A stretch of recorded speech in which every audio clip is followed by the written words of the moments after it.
جهزوا نفسكم بقى انتي وهو عشان فرح خالتكم 9 يوم العيد. يا مامي هو العيد الصغير 3 ايام والعيد الكبير 4 ايام. نفسي اعرف جبتي 9 يوم العيد دي منين؟ هو كده احنا بنقول 7 يوم العيد 9 يوم العيد عشان نعرف الايام اللي بعد العيد. وبعدين ما تغيروش الموضوع، انتوا لميتوا عيدية كام انتي وهو؟ انا لميت 400 جنيه. وانا كمان لميت 400 جنيه.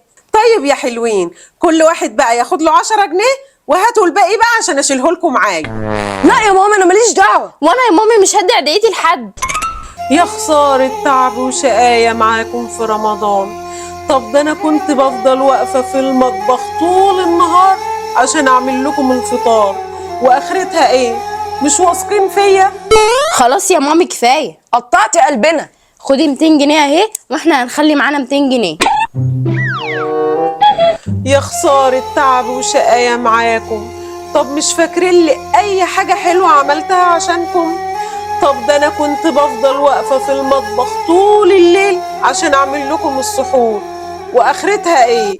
خلاص يا مامي اتفضلي العيديه كلها اهي، بس لما نحتاجها هناخدها منك. هي ايه دي اللي تاخديها يا حلوة؟ العيدية دي تاخديها من خالتك ومن عمك وتجيبيها لي عشان ارجعها تاني لولاد خالتك وولاد عمك، جمعية ودايرة يعني. ده كده ما تبقاش عيديه يا مامي. ده كده تبقى غسيل اموال. وات ايفر، وانا من امتى بتفرق معايا الاسماء؟ غسيل اموال غسيل اموال.